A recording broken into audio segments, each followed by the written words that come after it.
نحمده ونصلي ونسلم على رسوله الكريم اما بعد اعوذ بالله السميع العليم من الشيطان الرجيم بسم الله الرحمن الرحيم يا ايها الذين آمنوا لا تقدموا بين يدي الله ورسوله واتقوا الله ان الله سميع عليم صدق الله العظيم وصدق رسوله النبي الكريم ان الله وملائكته يصلون على النبي يا ايها الذين آمنوا صلوا عليه وسلموا تسليما الصلاة والسلام عليك يا سيدي يا رسول الله وعلى آلك وأصحابك يا سيدي يا حبيب الله الصلاة والسلام عليك يا سيدي يا نبي الله وعلى آلك وأصحابك يا سيدي يا حبيب الله حمد و صلاة کے بعد راہ عمل وہ سلسلہ گفتگو ہے، اس میں ہم یہ کوشش کرتے ہیں کہ ایسی چیزیں جو ہمارے عمل میں نکھار پیدا کر سکیں، گفتگو کا نہیں عمل کا رستہ ہمارے لیے آسان بنا سکیں، ان پر تھوڑی تھوڑی گفتگو کی جائے۔ دعا فرمائیں اللہ تعالیٰ اخلاص کی توفیق عطا فرمائے، اللہ کریم ہر ریاکاری سے، بناوٹ سے، تصنع سے، ذاتی تشہیر سے اللہ ہمیں محفوظ فرمائے۔ نبی کریم صلی اللہ تعالیٰ علیہ وسلم کے کچھ صحابہ نے بقرہ عید پر حضور علیہ السلام سے پہلے قربانی کر لی تھی، اگرچہ انہوں نے اللہ کی رضا کے لیے کی، جانور ذبح کیے، ان ساری شرائط کے ساتھ کی جو شرائط شریعت نے بیان فرمائی، لیکن حضور صلی اللہ علیہ وسلم پر انہوں نے تقدیم کی، حضور کی قربانی سے پہلے قربانی کر لی۔ اللہ کریم نے قرآن مجید میں آیت نازل فرما دی، سورۃ الحجرات میں فرمایا یا ایھا الذین آمنوا لا تقدموا بین یدی اللہ ورسولہ، اے ایمان والو اللہ اور اس کے رسول سے آگے نہ بڑھو، اللہ اور اس کے رسول سے۔ پھر بات کو سمجھیے گا، انہوں نے قربانی کی، جو ساری شرائط، اس مضمون کو سمجھیں آپ، وہ ساری شرائط جو شریعت نے بیان کی ہیں کہ جانور اس طرح کا ہونا چاہیے، اس عمر کا ہونا چاہیے، وہ ساری شرائط پائی جاتی تھیں، کی بھی اللہ کی رضا کے لیے، لیکن کر لی نبی پاک علیہ السلام کی قربانی سے پہلے۔ تو رب کریم نے فرمایا ایمان والو اللہ اور اللہ کے رسول سے آگے نہ بڑھو، اور جو اگلا جملہ ہے وہ اور قابل غور ہے، آگے نہ بڑھو، اور فرمایا واتقوا اللہ، اللہ سے ڈرو، ان اللہ سمیع علیم، بے شک اللہ سننے والا بھی ہے اور جاننے والا بھی۔ اللہ اور اللہ کے رسول سے آگے نہ بڑھو اور اللہ سے ڈرو۔ یا اللہ تیری عبادت ہے، تیری رضا کے لیے دی ہے، اچھا غلطی ہو گئی حضور سے پہلے دے لی، فرمایا نہیں یہ تمہاری قابل قبول نہیں۔ اس کا مطلب یہ ہوا کہ عبادت بے شک اللہ کی ہو، اگر اس میں رسول کریم کا ادب شامل نہیں، اگر اس میں ادب شامل نہیں تو وہ چیز قابل قبول نہیں ہے، ادب بھی شامل نہیں، وہ قابل قبول نہیں۔ بہت متقی آدمی، پرہیزگار آدمی، نیک آدمی، یہ کسی شاعر کا شاعرانہ جملہ نہیں، کسی ادیب نے کوئی اچھا فقرہ نہیں تراشا، یہ قرآن پاک ہے۔ بہت نیک ہو، پرہیزگار ہو، لیکن ہو بے ادب، تو اس کی وہ نیکی اور پرہیزگاری بھی اللہ کی بارگاہ میں قبول نہیں ہے۔ مسلم بخاری دونوں میں حدیث موجود ہے، نبی کریم صلی اللہ علیہ وسلم کسی علاقے میں کسی قبیلے کی صلح کرانے کے لیے تشریف لے گئے، تو محبوب دو عالم سید عالم صلی اللہ علیہ وسلم نے فرمایا کہ اگر میں دیر سے آیا جماعت کرا لینا۔ حضور کو کچھ دیر ہو گئی تو صحابہ نے حضرت ابو بکر صدیق رضی اللہ تعالیٰ عنہ کو مصلی امامت پر کھڑے ہونے کی گزارش کی۔ ابھی جماعت شروع ہی ہوئی تھی کہ حضرت صدیق اکبر نماز کے مصلی پہ کھڑے ہی ہوئے تھے کہ حضور تشریف لے آئے صلی اللہ تعالی علیہ وسلم. حضور تشریف لائے. اب صحابہ نا ہاتھوں پہ ہاتھ مارنے لگے, رستہ دینے لگے. حضور علیہ الصلوۃ والسلام صفوں کے بیچ میں سے ہوتے ہوتے, میں کبھی کبھی یہ حدیث پڑھتا ہوں تو سوچتا ہوں کہ جب حضور گزرے ہوں گے صفیں تو ٹوٹی ہوں گی نا. صفیں ٹوٹی ہیں پر نماز کسی کی بھی نہیں ٹوٹی. صفیں ٹوٹی ہیں, نماز نہیں ٹوٹی, اس لیے کہ وہ نماز میں جو حضور کا ادب کر رہے تھے تو وہ بھی رب کی رضا ہی ہے. اب پہنچ گئے اللہ کے حبیب پہلی صف میں. حضرت صدیق اکبر کو خوشبو آ گئی, پتہ چل گیا کہ حضور آ گئے. انہوں نے ایک قدم پیچھے ہٹایا کہ اب میں ہٹتا ہوں. نبی کریم علیہ السلام نے نا اشارے سے کہا. بعض شارحین کہتے نہیں, حضور نے بول کے بھی کہا پڑھاؤ نماز, لیکن وہ ایک قدم اور پیچھے ہٹ گئے. پھر کہا پڑھاؤ نماز, وہ پھر ایک قدم ہٹ گئے. تیسری دفعہ پھر کہا تو وہ زیادہ ہٹ گئے. حکم ماننا ضروری ہے کہ نہیں؟ تو حضور نے تو 3 دفعہ حکم دیا ہے. وہ کہتے ہیں نہیں, خود مجھے حضرت صاحب نے کہا ہے تیری خیر ہے تو نہ آیا کر. او بھائی, حکم اور ہوتا ہے, رضا اور ہوتی ہے. اللہ کرے سمجھ آئے آپ کو. حکم اور ایک صاحب نے آ کے کہا حضور میں جاؤں, تو پیر صاحب کیا کریں گے, اس کو باندھیں گے. وہ کہہ رہا جاؤ تو جاؤ بھائی, ختم ہو گئی بات. لیکن تو صرف حکم نہ پوچھ, ذرا تھوڑا سا آگے بھی بڑھ, رضا بھی دیکھ کہ وہ چاہتے ہیں کہ تو رہے کہ یا چاہتے ہیں جائے. تو دیکھ نا, حکم اور ہوتا ہے, رضا یہ ایک الگ مضمون چھڑ جائے گا. ادھر میں جانا نہیں چاہتا. شریعت میں طلاق دینا جائز ہے نا, مسئلہ بانجے تو دے لو, لیکن نبی پاک علیہ السلام نے فرمایا ہے جائز پر اللہ کو پسند نہیں. اس کا مطلب ہے حکم اور ہے اور رب کی رضا اور ہے. تو ہم کیا کرتے ہیں, ہم کہتے ہیں مجھے خود حکم ہو گیا تو بس چھٹی ہو گئی. او خدا کے بندے, کبھی بھانپ تو صحیح, کبھی قریب جا تو صحیح, کبھی دیکھ تو صحیح. کچھ ایسے ہوتے ہیں کہ دل کرتا ہے تو نہ جا, تو ٹھہر جا, تو روک جا. تو کہتا ہے حکم تھا. او بھائی چھوڑ, میرے رسول کریم علیہ السلام نے 3 دفعہ فرمایا, 3 دفعہ. لیکن حضرت صدیق اکبر پیچھے ہٹے, حضور مصلی پہ چلے گئے, نماز پڑھائی. کیا جملہ ہے, کیا انداز ہے, کیا طریقہ ہے, اور کیا وفاق کے نرالے رنگ ہیں. حضور نے نماز کی تکمیل پر فرمایا ابو بکر جب میں نے کہا تھا نماز پڑھاؤ تو پڑھائی کیوں نہیں. کیا انداز ہے, کیا طریق. سردار کے بیٹے تھے, مالدار تھے, خود بھی سردار تھے, بڑا کچھ تھے, لیکن حضور کے سامنے ہاتھ باندھ دیے اور جملہ شاندار کہا. کہنے لگے یا رسول اللہ, اب ابو قحافہ کے بیٹے کی اتنی جرت بھی نہیں کہ نبی کو نمازیں پڑھائے. رسول اللہ صلی اللہ علیہ وسلم کی امامت کرے, اب اتنی بھی جرت نہیں. اور ساتھ رو پڑے, آنکھوں میں آنسو آ, یا رسول اللہ میں اور آپ کو نماز پڑھاؤں. بھائی عین نماز میں ادب, رسول اللہ کا ادب اور ادب کے معیار شریعت نے بیان کیے. معیار اگلی آیت میں فرمایا یا ایھا الذین آمنوا لا ترفعوا اصواتکم فوق صوت النبی.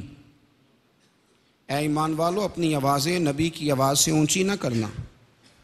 آواز کا وزن ہوتا ہے. کیسے پتہ چلے گا کہ میری آواز اونچی ہے کہ سامنے والے کی اونچی ہے؟ کس طرح تولیں گے, کس طرح پرکھیں گے؟ لیکن ادب سکھایا قرآن پاک نے. فرمایا تم نے خود ذائقہ یہ محسوس کرنا ہے, غور کرنی ہے. جو حضور کی آواز کا ردھم ہے, وزن ہے, تمہاری آواز کا وزن اس سے کم ہونا چاہیے. کچھ لوگوں کی آواز موٹی ہوتی ہے, لیکن فرمایا جو میرے محبوب کی آواز ہے اس سے تمہاری آواز کم ہو تمہاری آواز. حضرت شیخ سعدی رحمۃ اللہ علیہ فرمایا کرتے تھے کہ میں نے اپنے شیخ کے دروازے پہ دیکھا ہے, مجھے یوں لگتا تھا کہ میرے پیر بھائی حضرت کی موجودگی میں اشاروں سے باتیں کرتے ہیں. اونچا نہیں بولتے, وہ اشاروں سے, وہ سانس نہیں لیتے. اقبال نے کہا نا کہ یہ جو حضور کا دروازہ ہے نا, ادب گاہ ہیست زیر آسماں از عرش نازک تر. کہنے لگے جی اللہ کی عرش کے نیچے وہ جگہ ہے جو اللہ کی عرش سے بھی زیادہ نازک. نفس گم کردہ می آیت جنید و با یزیدی جاں. فرمایا جنید بغدادی اور باعزید بستامی بڑے بڑے ولی ہیں.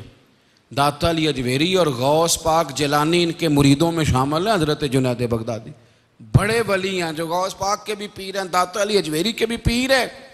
لیکن کہتے ہیں اتنا بڑا ولی بھی جب نبی پاک کے پاس جاتا ہے تو سانس بھی اونچا نہیں لیتا. نفس گم کر دمی آیت جنید با یزیدی جا، آہستہ سانس بھی. اے پائے نظر ہوش میں آ، یہ قوے نبی ہے. آنکھوں سے بھی چلنا یہاں بے ادبی ہے. فرمایا تمہاری آوازیں بھی میرے نبی کی آواز سے اونچی نہ ہوں، آواز بھی اونچی. تم دیکھیں نا ہمارے ہاں ادب کیا ہے بھلا آج کل. میں کسی شخص سے اگر پوچھتا ہوں کہ ادب، وہ کہتے جی الحمدللہ میں ادب کرتا ہوں. مثلاً کیا ادب کرتے ہیں؟ ہم اتنے سمٹے ہوئے ہیں کہ ہم کسی بزرگ کے پاس جائیں تو ذرا خیال کریں بول کس طرح رہے ہیں، بات کس طرح کر رہے ہیں. یہ سوچا ہم نے اپنے والد کے سامنے، استاد کے سامنے، مرشد کے سامنے ہمارا طریقہ کیا ہے، علماء کے سامنے، مشائخ کے سامنے آواز کا خیال رکھنا کہ کہیں ان کی آواز سے آواز بھی اونچے نہ ہونے پائے. اتنا زیادہ قرآن مجید نے تاکید فرمائی اور ہمیں سمجھایا. میرے رسول کریم صلی اللہ تعالیٰ علیہ وآلہ وسلم کے صحابہ یہاں تک ادب کرتے تھے. حضرت برا بن عازب رضی اللہ تعالیٰ عنہ حضور کے صحابی ہیں. ذرا بات کو سمجھیے گا. نبی کریم، ایک ہے آواز کا ادب کرنا اور ایک ہے پھر نسبت دینا. ہمارے ہاں تو نسبت دی جاتی ہے نا تو بڑی آسانی سے. حضرت برا بن عازب نا ایک شخص نے ان سے سوال پوچھا کہ کس کس جانور کی قربانی ہو سکتی ہے اور کس کس کی نہیں ہو سکتی. سوال پوچھا. اب حضرت برا بن عازب کہنے لگے نبی پاک صلی اللہ علیہ وسلم نے نا ہمیں بتایا تھا کہ اونٹ کی بھی ہو سکتی ہے. حضور نے انگلیوں پہ گن کے بتایا تھا. اور حضور نے فرمایا تھا گائے کی بھی ہو سکتی ہے، بکرے کی بھی ہو سکتی ہے. یوں کر کے انگلیاں دکھا رہے ہیں بھئی ایسے حضور نے. توجہ کرنا، ایسے لوگوں کو توجہ کرانے بھئی یوں حضور نے بتایا کہ اس طرح حضور نے انگلیوں سے بتایا کہ اونٹ کی بھی ہو سکتی ہے، گائے کی بھی ہو سکتی ہے. پھر فوراً نہ بات کرتے کرتے حضرت برا بن عازب صحابی ہیں، بات کرنے کرتے انگلیوں کی طرف دیکھا، پھر صحابہ کی طرف، پھر انگلیاں، پھر صحابہ، پھر آنکھوں میں آنسو آ گئے اور کہنے لگے یار میں نا حضور نے انگلیوں پہ گن کے بتایا تھا تو بتا رہا ہوں، ویسے میری انگلیاں نبی پاک کی انگلیوں جیسی نہیں، ویسے میری انگلیاں حضور کی انگلیوں کی طرح کی نہیں. وہ تو حضور نے گن کے بتایا تھا تو میں بھی، ورنہ میری انگلیاں تو امیر حرم نہ فقیر بے نوا، تو کجا من کجا میری اس طرح. یار ہم بھی تو تشبیہ دیتے ہیں نا، روز اشارے کرتے ہیں، استعارے کرتے ہیں، لوگ تو کر کر کے دکھاتے. فرمایا نا میری انگلیاں حضور کی انگلیوں کی طرح کی نہیں ہیں. توبہ توبہ، میری انگلیاں. بات کرتے کرتے کہاں کہاں ایک ہے کہ نیکی کر رہے ہو، پرہیزگاری کر رہے ہو، اس میں بھی آگے نہیں گزرنا. اور پھر اپنی آوازوں کا ادب، ہماری آواز بھی آواز سے آگے نہ چلی جائے. اور پھر یہ کہ آپ نے جب اشارہ دیا، تشبیہ دی، اس چیز کا بھی ادب ہے کہ بھئی میری انگلیاں حضور کی انگلیوں کی طرح کی نہیں ہیں. اور پھر اتنا ادب، ہم نہ پہلی سیڑھی نہیں چڑھے ادب کی. حضرت غوث اعظم رضی اللہ تعالیٰ عنہ سے کسی نے پوچھا تھا حضور دین کو 2 لفظوں میں آپ سے پوچھیں تو دین کیا ہے؟ تو آپ نے فرمایا 2 لفظوں میں پوچھنا ہے تو دین سارے کا سارا ادب کا نام ہے. ہمارے زمانے میں نا بے باکی کا دور ہے. 2-4 مسئلے کسی کو آتے ہیں تو وہ آ کے نا تو بتانا ضروری سمجھتا ہے. اس کو پتہ نہیں کہ میں کیا بات مجھے کرنی ہے کیا نہیں کرنی. امام غزالی رحمۃ اللہ علیہ کہتے ہیں میں اپنے شیخ کا مرید ہو گیا. تو ایک شخص ان سے مسئلہ پوچھنے آیا مرشد سے،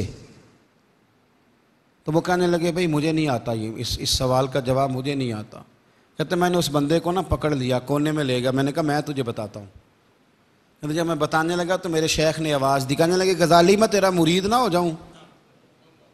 تجھے تو زیادہ مسئلے آتے ہیں، مجھے تھوڑے آتے ہیں، تو پھر میں تیرا مرید نہ ہو جاؤں؟ کہا حضور کیا مطلب؟ فرمانے لگے تیرا کیا خیال ہے، مجھے نہیں جواب آتا تھا. میں نے تو اس لیے نہیں بتایا کہ بعضوں کا سوال کا جواب دینے میں بھی تکبر ہوتا ہے، انسان کے اندر چیز اچھلتی ہے. بہت سارے لوگوں کو 4 باتیں آ جائیں تو وہ جب تک ساری مسجد کے نمازیوں کی نماز ٹھیک نہ کرا لیں اتنی دیر تک ان کا علم انہیں سونے نہیں دیتا رات کو. اور ایک مسئلے کا پتہ چل جائے تو اب سب تک سارا زمانہ غلط نہ ثابت ہو جائے اتنی دیر تک وہ خاموش بیٹھتے نہیں. اور تحقیق کرنے نکلے ہوئے ہیں بیچارے، تحقیق کرنے نکلے ہوئے ہیں. تحقیق نہیں کر رہا تو بے ادبی کر رہا ہے. وہ میرے مولانا نے مسئلہ بیان کیا تو میں ادھر بھی جاؤں گا پوچھنے کہ صحیح ہے کہ نہیں، ادھر بھی جاؤں گا۔ ایک صاحب مجھے بھی فون کرنے لگے، جی وہ مولانا نے آج عجیب بات کر دی، حالانکہ انہیں 30 سال ہو گیا جمعہ پڑھاتے، آج انہوں نے انوکھی بات کر دی ہے، یہ بات غلط ہے۔ میں نے ایک دو اور مفتیوں سے بھی پوچھا ہے، تو میں آپ سے بھی پوچھ رہا ہوں۔ میں نے کہا کتنے سال ہو گئے؟ آپ نے خود ہی بتایا 30۔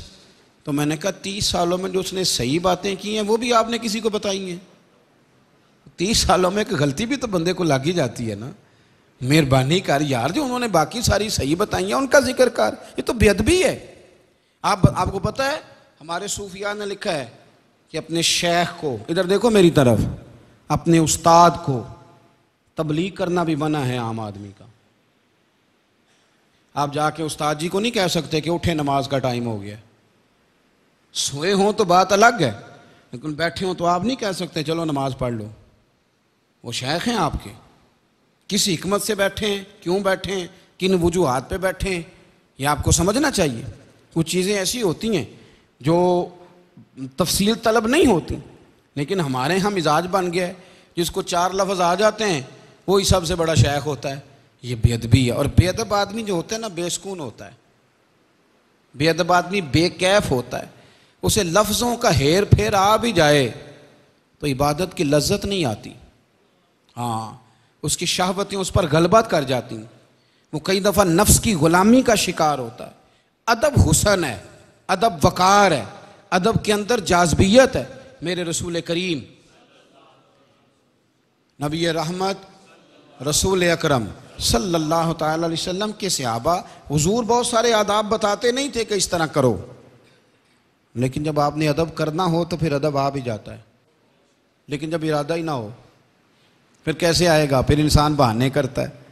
حضرت اصلہ بن شریک حضور کے صحابی تھے، ان کی ڈیوٹی یہ تھی کہ رسول کریم علیہ الصلوۃ والسلام جب سواری پہ بیٹھیں گے تو یہ کجاوا باندھیں گے، ان کے ذمہ داری تھی۔ رات کو نبی کریم کی بارگاہ میں حاضر ہوتے، عرض کرتے یا رسول اللہ صلی اللہ علیہ وسلم صبح کہیں تشریف لے جانا ہے، تو حضور فرماتے ہاں نکلوں گا۔ اس وقت جب حضور نے ٹائم دیا ہوتا اس سے پہلے سواری پہ کجاوا باندھ دیتے، ٹھنڈ کا موسم تھا، رات کو حاضر بارگاہ ہوئے، حضور یا رسول اللہ صلی اللہ علیہ وسلم صبح کہیں جلوہ فراز ہوں گے؟ حضور فرمانے لگے فجر کی نماز کے بعد ایک جگہ جانے کا ارادہ کرتا ہوں، ارادہ رکھتا ہوں، جاؤں گا۔ صبح محبوب کریم علیہ السلام جب فارغ ہوئے نماز سے تو باہر گھوڑا تیار تھا، کجاوا بندھا ہوا تھا، حضور بیٹھے، چلے گئے۔ بڑے مہربان ہے رسول کریم، کوئی غلامی کرے صحیح حضور اس کا خیال بھی رکھتے ہیں اور نظر کرم بھی فرماتے ہیں۔ حضور واپس آئے تو فرمایا ذرا اصلہ بن شریک کو تو بلاؤ۔ وہ حاضر ہوئے تو محبوب فرمانے لگے آج کجاوا تو نے نہیں باندھا۔ ان کی تو موج بن گئی، ان کے تو وارے نیارے ہو گئے، خوشی کی انتہا نہ رہی، پھولے نہیں سماتے، رو پڑے، کہنے لگے محبوبہ اس کا مطلب ہے آپ کو پتہ ہے میں کس طرح کر کے باندھتا ہوں؟ نظر کرم ہے، مجھے تو میرا تو پہلے یہ کیتا تھا خبر ہے، پر آج تو اعلان ہو گیا حضور آپ۔ فرمایا ہاں تیرے باندھنے کا انداز ذرا اور ہوتا ہے، آج ذرا اور ہے، تیرے باندھنے کا انداز اور ہے۔ یہ کچھ نکموں کی عادت بھی پڑ جاتی ہے نا، بعض مشائخ کو ہوتے نکمے ہیں پر ان کی عادت ہو جاتی ہے، اب کیا کیا جائے، روز کچھ چہرے دیکھے جائیں تو کبھی کبھی چھٹی کر لیں تو مسئلہ بن جاتا ہے۔ اس لیے کہتے ہیں مکتب عشق کا دستور نرالا دیکھا، اس کو چھٹی نہ ملی جس نے سبق یاد کیا۔ میں تو نہ جایا کر، تو کام ذرا اچھا کرتا ہے۔ اس لیے کئی بڑے سیانے ہو گئے ہیں، وہ کوئی کام اچھا کرتے ہی نہیں تاکہ راکھنا نہ لیا جائے، وہ کوئی کام اچھا کرتے ہی نہیں تاکہ چھٹی پہ ہی رہیں۔ حضور فرمانے تو نے نہیں باندھا، عرض کی یا رسول اللہ صلی اللہ علیہ وسلم حضور اب سننا ذرا بات، رو پڑے، عرض کرنے لگے حضور صبح میں اٹھا تو ٹھنڈ بڑی تھی، موسم ٹھنڈ کا تھا، سردی تھی، گہری ٹھنڈک تھی، یا رسول اللہ صلی اللہ علیہ وسلم میں نماز کے وقت اٹھا تو غسل بھی فرض تھا، اب حضور اگر میں غسل کرتا پانی گرم کر کے تو یا رسول اللہ حکم ماننے میں دیر ہوتی تھی، یہ بھی تو بے ادبی ہے نا، اور یا رسول اللہ میں آپ کا غلام ہوں، گرچہ مجھے کسی نے کہا نہیں، لیکن حضور میں نے تو غسل کرنا تھا، میں نے تو کبھی بغیر وضو آپ کے گھوڑے کے کجاوے کو ہاتھ نہیں لگایا۔ یہ کس آیت میں آیا ہے کہ پہلے وضو کرو پھر حضور کے گھوڑے کے کجاوے کو ہاتھ لگاؤ؟ کہاں آیا ہے؟ لیکن عشق بن یہ ادب نہیں آتا. عشق بن یہ ادب، خاموش ہے دل بھری بزم میں چلانا نہیں اچھا. ادب پہلا کرینہ ہے محبت کے کرینوں میں. کہیں نہیں حضور نے فرمایا کہ پہلے غسل کرنا، وضو کرنا، پھر گھوڑے کے قریب آنا. لیکن یہ وہ والا پیار ہے، یہ وہ والا ادب ہے جو محبت میں لوگ سیکھ گئے تھے، جس کی انہیں خبر ہو گئی. ہمارا کیا سٹیٹس بن گیا ہے؟ بس ٹھیک ہے، جائز ہے، جائز ہے، گنجائش ہے، فلاں سے پوچھ لیا ہے، فلاں نے کہہ دیا ہے، میں کہہ چکا ہوں. بہت ساری چیزیں جائز ہوتی ہیں لیکن ان میں رضا شامل نہیں ہوتی.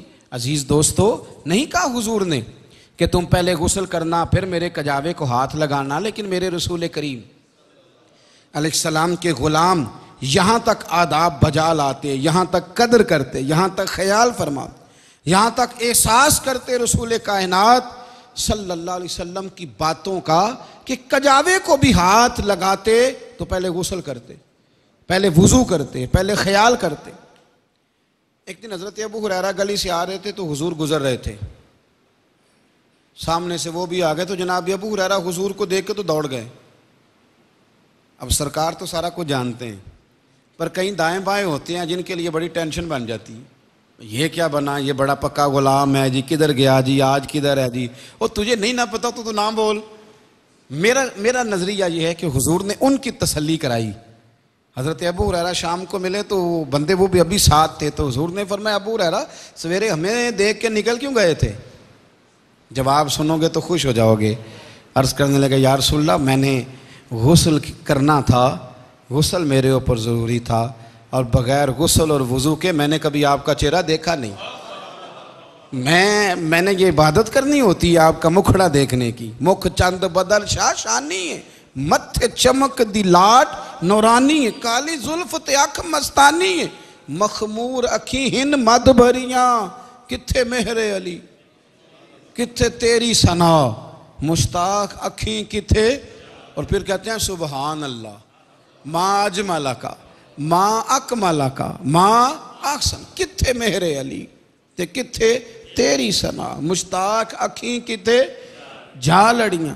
اور اعلیٰ حضرت فرماتے ہیں سرور کہوں کہ مالک و مولا کہوں تجھے، باغ خلیل کا گل زیبا کہوں تجھے، تیرے تو وصف عیب تناہی سے ہیں بری، حیراں ہوں میرے شاہ میں کیا کیا کہوں تجھے، حیراں ہوں میرے شاہ میں کیا کیا کہوں تجھے. لیکن رضا نے ختم سخن اس پہ کر دیا، خالق کا بندہ خلق کا آقا کہوں تجھے. عزیز دوستو، وہ آداب جو حضور نے بیان نہیں کیے. نبی کریم نے کہا تھا کہ میں کلی کروں تو پانی پی جانا، حضور نے فرمایا تھا ناک سے ریٹھ نکالوں تو چہروں پہ مال لینا، نبی کریم نے فرمایا تھا.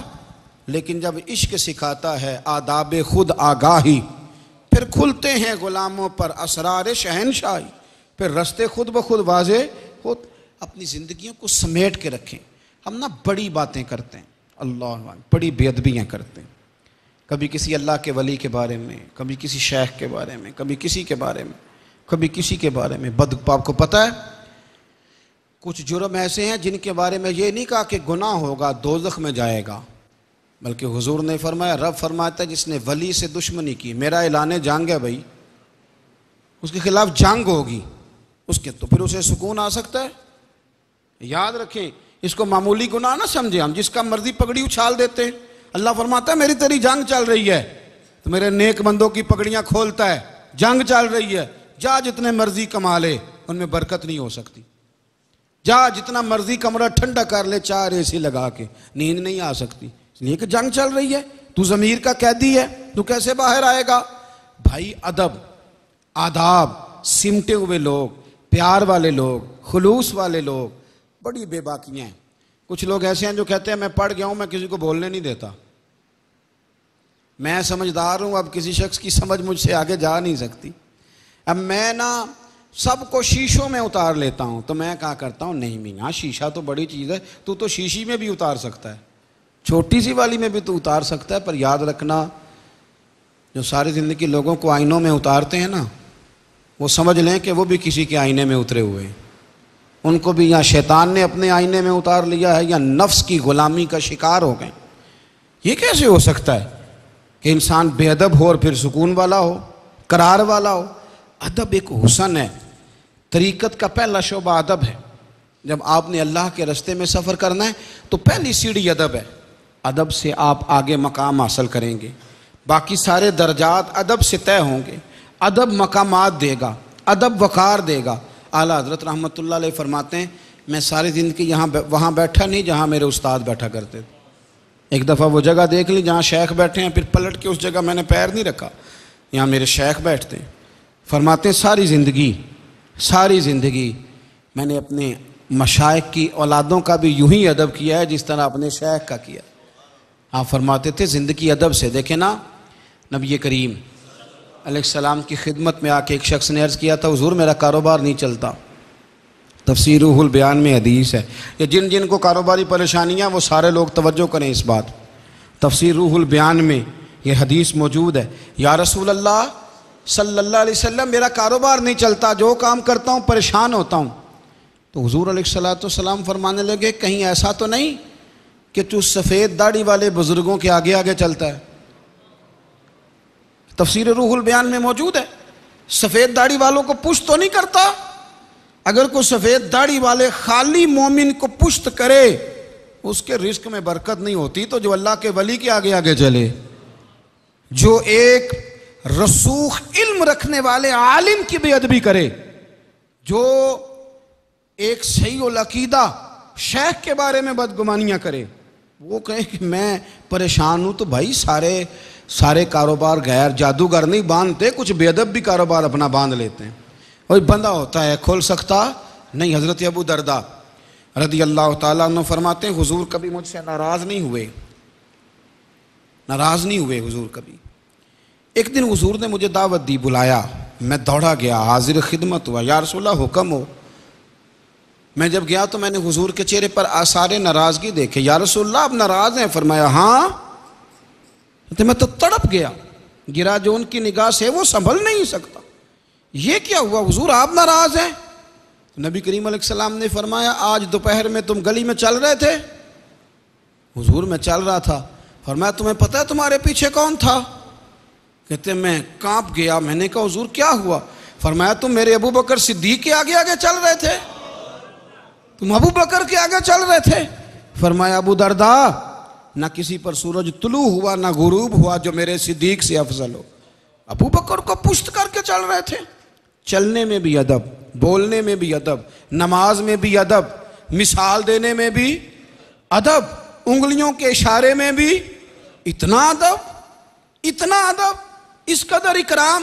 یہاں تو میرے بھائی لوگ کہتے ہیں ٹھیک ہے ہو گیا ہے، یہ تو اب ہم یہ کیا کریں؟ اور ایک کچھ اور بھی ہیں جو ادب کی ایکٹنگ کرتے ہیں، ادب نہیں کرتے۔ ان کی کمریں جھکی ہوئی ہوتی ہیں پر دل، ہاں وہ بھی ہیں، بڑے میٹھے بڑے بھولے بھالے، وہ پیچھے سے ہی ان کی گردن جھکی ہوئی ہوتی ہے، لیکن اگر ناراض نہ ہوں میرے سننے والے دیکھنے والے تو کئی دفعہ اپنا کام نکلوانے کے لیے بھی ادب کر رہے ہوتے ہیں۔ کئی دفعہ جن کو ادب کرانے کا چسکا لگا ہوتا ہے نا، ان کو اپنے آئینے میں بھی اتارنے کے لیے ادب کر رہے ہوں۔ وہ میٹھا اس لیے نہیں بول رہے ہوتے کہ ان کو سامنے والا اچھا لگتا ہے، وہ میٹھا اس لیے بول رہے ہوتے ہیں کہ چلو میری سن لے، میرا کام نکال دے۔ تو ادب اور چیز کا نام ہے، ادب اور مزاج کا نام ہے، ادب اور کیفیت کا نام ہے، ادب کا رنگ ڈھنگ اور ہے۔ میں ایک ایسے شخص کو جانتا ہوں جس کی بڑی ہوا ہے، اس کے پاس بڑے بڑے لوگ وقت لیتے ہیں، بڑا اس سے پیار کرتے ہیں، اس کے بڑے چاہنے والے ہیں، میں جانتا ہوں اس شخص کو، میں جانتا ہوں۔ لیکن کبھی کبھی اس کا دل کرتا ہے کہ یار وہ جو میری تو بڑی دنیا جاننے والی ہے، لیکن میرے ایک استاد ایسے ہیں جن کو کوئی بھی نہیں جانتا، وہ کبھی کبھی جا کے ان کو منا رہا ہوتا ہے، موڈ والے بندے ہیں، اڑ جاتے ہیں، کہتے تو پرسوں کیوں نہیں آیا؟ تو یہاں سے گزرا تھا تو آیا نہیں۔ کبھی قدموں میں بیٹھتا ہے، کبھی منت کرتا ہے، کبھی کچھ کہتا ہے، کبھی کچھ کہتا ہے۔ کیوں؟ ادب لفظوں کا محتاج نہیں، ادب تیرے جھکنے جھکان۔ جو ادب والے ہوتے ہیں ان کا پتہ ہوتا ہے کہ یہ ادب والے ہیں۔ کچھ یقین کرو کچھ لوگ ایسے ہوتے ہیں جن کو پتہ ہوتا ہے کہ مجھے اس کو کہنے کی ضرورت نہیں، یہ میرے اشارے بھی سمجھتا ہے، پتہ ہوتا ہے۔ کہ اس کو کہنے کی ضرورت نہیں، یہ میری خواہش کو جانتا ہے، یہ سمجھتا ہے. لیکن کچھ ایسے ہوتے ہیں جن کو واضح الفاظ سے بھی کسی چیز کی سمجھ نہیں آتی، جان بوجھ کر بھولے بنے ہوئے ہوتے ہیں. سنو جو ادب والے تھے، صحیح بخاری میں حدیث ہے، وہ کہتے ہیں جی وہ علت نہیں ہے جی، اب وہ وجہ نہیں ہے. وہ ادب والے بندے وجہ نہیں دیکھتے، وہ ادب دیکھتے ہیں. سبب نہیں دیکھتے، وہ وجہ، وہ ادب دیکھتے ہیں. صحیح بخاری، حضرت عباس رضی اللہ تعالیٰ عنہ حدیث کے راوی، نبی کریم صلی اللہ تعالی وسلم کے چچا. ذرا غور فرمائیے گا بات پر. فرماتے ہیں کہ میرے گھر کا نا ایک پرنالہ تھا جو مسجد نبی کے ایک دروازے کے سامنے تھا، گلی میں. وہ اس گلی سے نمازی گزرتے تھے. اب ظاہر ہے وہ پرنالہ ہے، بارش ہوتی تو کچے مکان تھے، تو جب کچے مکانوں کے پرنالے چلتے تھے تو خالی پانی نہیں آتا تھا، تار مٹی بھی آتی تھی. اب نمازیوں کے کپڑوں پر گرتی، کپڑے آلودہ ہو جاتے، مٹی لگ جاتی. امیر المومنین تھے حضرت عمر فاروق، جن کے سامنے کوئی بات ٹھہر ہی نہیں سکتی تھی. لوگوں نے جھٹ سے عرض کی حضور وہ پرنالہ، تو فرمانے لگے عباس کو چاہیے تھا اس کو بدل دیتا، نمازیوں کو تکلیف ہوتی ہے. حضرت عمر گئے اور جا کے وہ پرنالہ اکھیڑ دیا. اب حضرت عباس کو لوگوں نے بتایا تو آپ فرمانے لگے کوئی نہیں، عمر نے اکھیڑا تو لگائے گا بھی عمر ہی. کہا جناب آپ کس کی بات کر رہے ہیں؟ شعر کی. فرمایا دیکھ لینا. جناب عباس گئے اور کہنے لگے عمر پرنالہ آپ نے اکھیڑا؟ کہنے لگے ہاں، لوگوں کے کپڑے آلودہ ہوتے تھے. تو حضرت عباس کہنے لگے تمہیں پتہ ہے لگایا کس نے تھا؟ کہا نہیں. فرمایا میرے رسول کریم نے اپنے دست مبارک سے لگایا تھا. میرا مکان بن رہا تھا تو حضور نے لگایا. تو حضرت عمر گئے، پھر اپنی گردن کو نیچے کیا، پھر حضرت عباس کو اپنی گردن پہ چڑھایا. فرمایا اب یہ پرنالہ لگاؤ. لوگ کہنے لگے کپڑے آلودہ ہوتے ہیں، مٹی گرتی ہے. فرمایا گرتی رہے، ہم سبب نہیں دیکھیں گے، ہم محمد عربی کا ادب دیکھیں گے. اب سبب تلاش کریں گے ادب میں. گرتی ہے تو گرے، حضور نے لگایا ہے تو کوئی اسے اکھیڑ سکتا؟ اس پرنالے کا نشان آج بھی مسجد نبی میں موجود ہے، آج تک موجود ہے، چونکہ وہ حضور نے لگایا تھا. اس لیے اس نے ادب کرنا ہے، اس نے علتیں نہیں تلاش کرنی کہ تب تھا تو اب نہیں تھا، ایسے نہیں اس نے کرنا. ادب کریں ہر موقع پر. ادب والے ہوں گے تو پیارے ہوں گے، ٹھنڈے ہوں گے، آپ کے سب لوگ آپ سے راضی ہوں گے. زندگی ادب والی گزاریں. ادب پہلا کرینہ ہے محبت کے کرینوں میں. آخر دعوانا ان الحمدللہ رب العالمین. اللہم صلی علی سیدنا و مولانا محمد معدن الجود والکرم وعلی وبارک وسلم. اے مالک کریم ہماری حاضری قبول فرما. دور و نزدیک سے جتنے دوست آئے ہیں اللہ ہم سب کا مل بیٹھنا قبول فرمانا. آج کی اس بزم نور کو ہمارے لیے کفارہ سیئات بنا دے، ہمارے گناہ بخش دے، غلطیاں معاف کر دے. اہل پاکستان کی خطائیں معاف فرما. اے اللہ جو زلزلے نے تباہی مچائی ہے اور ہمیں زمین نے جھنجھوڑ کے پھر موقع دیا ہے توبہ کا، اللہ ہمیں سچی توبہ کرنے کی توفیق دے. اے اللہ کتنے لوگ شہید ہو گئے، ان کے پسماندگان کو صبر جمیل دے. ایک مدرسے کے 25-26 بچے زخمی ہیں، تیرے محبوب کے دین کے طالب علم، اللہ ان کی مدد فرما. اے اللہ جن کے گھر ٹوٹ گئے ان کی مدد فرما. اے اللہ جو بیمار ہیں ان کی مدد فرما، جو زخمی ہیں ان کی مدد فرما. مالک ہمیں سجدوں کا ذوق دے، عبادتوں کا شوق دے. ہم جو کہتے ہیں جو بتاتے ہیں ہمیں اس پر عمل کی بھی توفیق دے. ہمارے لیے عمل کا رستہ آسان کر دے. ریاکاریوں سے بچا، تصنع اور بناوٹ سے بچا. رحمت والا فیصلہ فرما، درگزر والا معاملہ فرما. اللہم رب اغفر وارحم انت خیر الراحمین. اللہ جتنے لوگ یہاں آئے ہوئے ہیں تیری بارگاہ میں التجا ہے، جس کے دل میں اس وقت جو آرزو ہے اور جو کسی مشکل کا شکار ہے، اے اللہ یہاں سے جب لوٹ کے جائے تو اس کے لیے آسانیاں فرما دے. اللہ آسانیاں فرما دے، اللہ آسانیاں فرما دے، اللہ رحمتیں فرما دے. رب اغفر وارحم وانت خیر الراحمین. وصلی اللہ تعالی علی حبیبہ سیدنا و مولانا محمد علیہ وسلم.